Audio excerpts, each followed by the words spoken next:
Hello classy people, this is Josh the Top Hat Gamer, and this week I'm reviewing Battlefield 1. Over the last few years, the modern military shooter has gotten pretty stale, so when DICE announced that their latest entry in the 14-year-old Battlefield series would be delving into an era of war that only a handful of shooters have touched in the past, people got pretty excited. So does Battlefield 1's depiction of the Great War result in a great video game? Let's find out. Battlefield 1 sets itself apart from previous games in the series right from the get-go by presenting us with 6 smaller war stories that follow multiple characters, instead of a 5-hour-long campaign following a single soldier. It's a refreshing change of pace that offers plenty of variety in terms of both narrative and gameplay, letting players experience a number of different scenarios from tank driving through France to dogfighting in the skies over no man's land.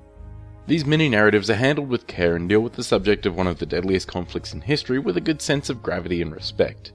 In contrast to many military shooters in the market, you won't find a focus on the politics of the battlefield here.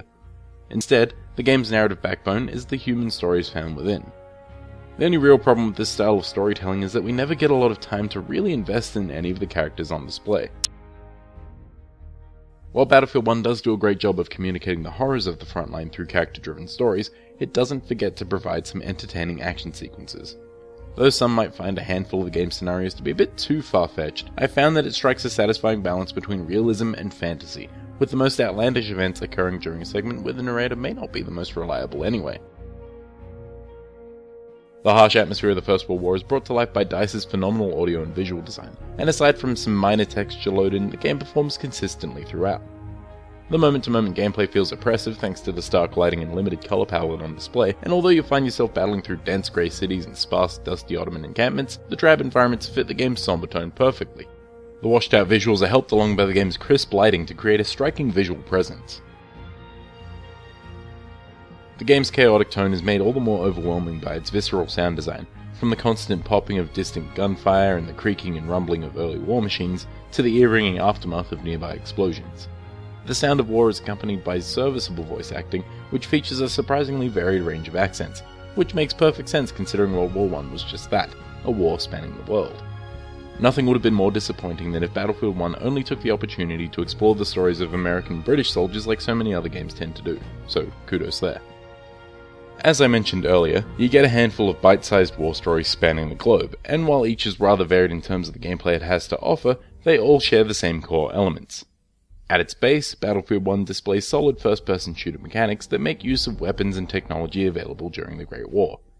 As a result, these weapons are often much less lethal and accurate than those you'd find in a modern military shooter, and this somewhat unreliable arsenal leads to a slower, more skill-focused experience, rather than forcing you to rely on reflexes, with this being especially true in the multiplayer. Anyone looking for historical accuracy may find that some of the weapon has been fudged just a little, but it's all in an effort to keep the gameplay entertaining, which it certainly is.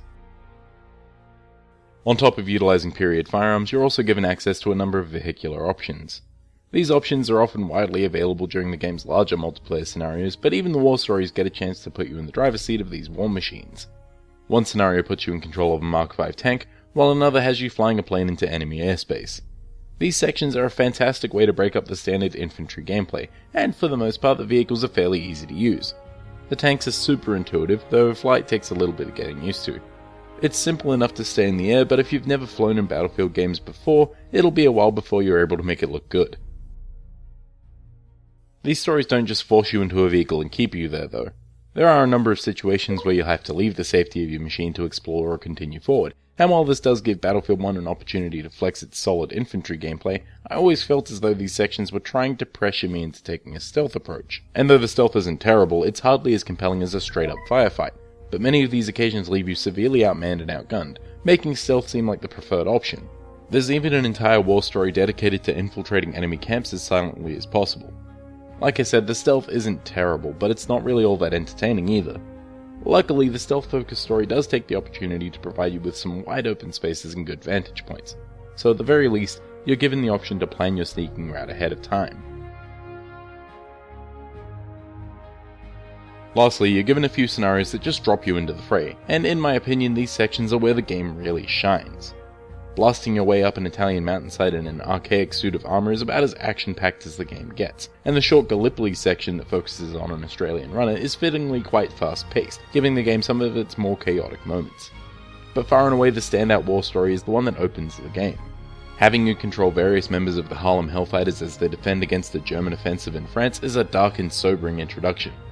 Being told that you're not expected to survive and then quantum leaping between the doomed soldiers is easily the most affecting scenario in the game, and perfectly illustrates the massive waste of life that the Great War truly was. With that, it seems almost in bad taste that this waste of human life could then be turned into a multiplayer game, but for what it's worth, I think it might be the best that Battlefield multiplayer has ever been.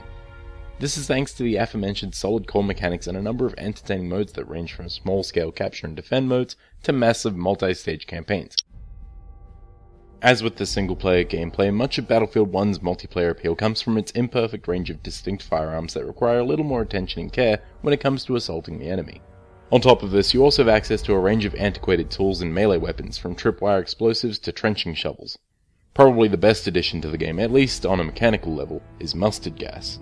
The awful substance works well as a tool for area denial, but also requires that anyone caught in the deadly cloud must put on their gas mask, limiting your ability to aim down sights. It can turn the already chaotic experience into a frantic close quarters brawl in an instant. Even with the interesting range of weapons and tools at your disposal, Battlefield 1's multiplayer wouldn't work half as well as it does if its netcode wasn't up to scratch. Fortunately, Battlefield 1 provides easily the most stable experience I've ever had with this series online, and I was never waiting too long to find a game. Honestly, the only issue I can think of in terms of the multiplayer is its somewhat roundabout method of unlocking equipment. Mostly it requires you to level up a specific class to be able to buy whatever gear you want using war bonds, but how exactly you level each class is never explicitly stated, and earning war bonds never felt all that clear either. Luckily, the game starts you off with some decent gear, so eventually unlocking alternatives never feels like too much of a slog. In the end, Battlefield 1 provides a fantastic overall experience, from its novel presentation of its sobering war stories, to the frantic battles fought in the game's robust multiplayer. Its stark visuals and pitch-perfect sound design present the cruelty of the First World War perfectly, and the switch in focus from the politics of war to the more human stories found within is refreshing to say the least. Battlefield 1 gets the top gamer rating of excellent.